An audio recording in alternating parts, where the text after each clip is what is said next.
सुप्रभातम बच्चों, कैसे हो आप सब। मैं उम्मीद करती हूँ आप सब बहुत अच्छे होंगे। तो चलो बच्चों, आज हम अपना अगला पाठ शुरू करते हैं। पाठ संख्या है 4 और इसमें हम देखते हैं आज हम संस्कृत विषय के लिए आगे की जानकारी क्या करते हैं, क्या अपनी जानकारी को बढ़ाते हैं, क्या चीज पढ़ते हैं। तो आइए बच्चों, हम आगे की जानकारी शुरू करते हैं। पाठ का जो विषय है बच्चों वो है कर्म कारक, जिसे इंग्लिश में ऑब्जेक्टिव केस कहा जाता है बच्चों। और इसके बारे में ये हम समझने के लिए बताते हैं, क्रिया के व्यापार का फल जिस पर पड़ता है उसे उसे क्या कहा जाता है बच्चों? उसे कर्म कारक कहते हैं।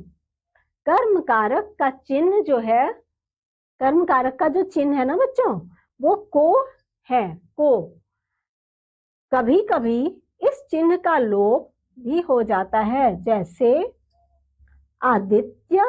उदाहरण समझाने के लिए आपको बच्चों, आदित्य पुस्तक को पढ़ेगा, चिन्ह सहित है ये उदाहरण। और यहाँ पर देखो आप, दूसरा उदाहरण क्या दिया जा रहा है? आदित्य पुस्तक पढ़ता है। इसमें क्या है? चिन्ह को हटा दिया गया है बच्चों। यहाँ पर हम इसको और कई उदाहरण के साथ समझाते हैं। अयं छात्रः अस्ति, यह छात्र है। वह सः पुस्तकं पठति, वह पुस्तक पढ़ता है। छात्रा पत्रं लिखति, छात्रा पत्र लिखती है। अविः भोजनं खादति, अविः भोजनं खादति यानी कि अवि खाना खाता है। माता भोजनं पचति, माता भोजन पकाती है। ठीक है बच्चों, ये उदाहरण आपको समझ में आई होगी। सारे उदाहरण आपको अब समझ में आए होंगे।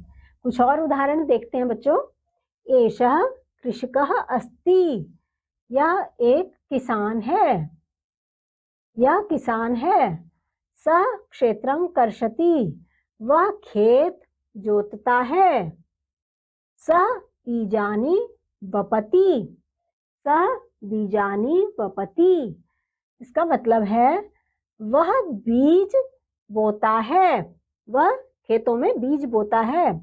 मालकारः, मालकारः पादपान् सिंचति, वह माली पौधे को सींचता है। पौधे को सींच रहा है ना ये माली, जिससे कि फूल आएंगे। बालः दुग्धं पिबति, बालक जो है बच्चा दूध पीता है। कुछ अन्य उदाहरण भी देखते हैं बच्चों।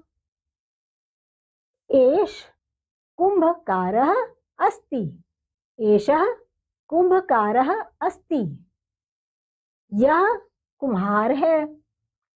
सः मृदाम आनयति, सा मृदाम आनयति, वह मिट्टी लाता है।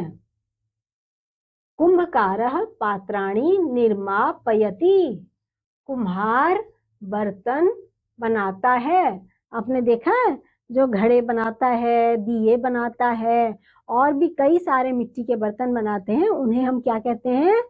कुम्हार। तो ये कुम्हार जो है वो मिट्टी से क्या बना रहा है? घड़ा, मिट्टी के बर्तन को तैयार कर रहा है बच्चों। रजकः वस्त्राणि प्रक्षालयति, धोबी कपड़े धोता है, धोबी कपड़े धोता है। तो बच्चों, इस पाठ में हमने उदाहरण को देखकर, उदाहरण को समझकर हमने इस जो हमारा ये कर्म और कारक का विषय था, इसको अच्छी तरह से समझा। और अब इस पाठ को आप एक बार और अन्य जो हमने ये जितने भी उदाहरण दिखाए हैं, इसको आप दोबारा एक बार सोच के, और अगर आप समझेंगे कि ये जिसमें हमने ये बालक के बारे में, मालकार के बारे में, या हमने कुम्हार के बारे में बताया। इन उदाहरणों को जब आप अच्छी तरह से समझेंगे तो आपको कर्म कारक विषय की जानकारी बहुत अच्छे से समझ में आ जाएगी, जो हमने इस पाठ में बात की। तो बच्चों, ये पाठ हमारा यहीं तक था और अगले पाठ में मैं आपको कुछ संस्कृत विषय में अलग जानकारी दूंगी। और तब तक के लिए बच्चों, आपको मैं कहूंगी बाय बाय बच्चों।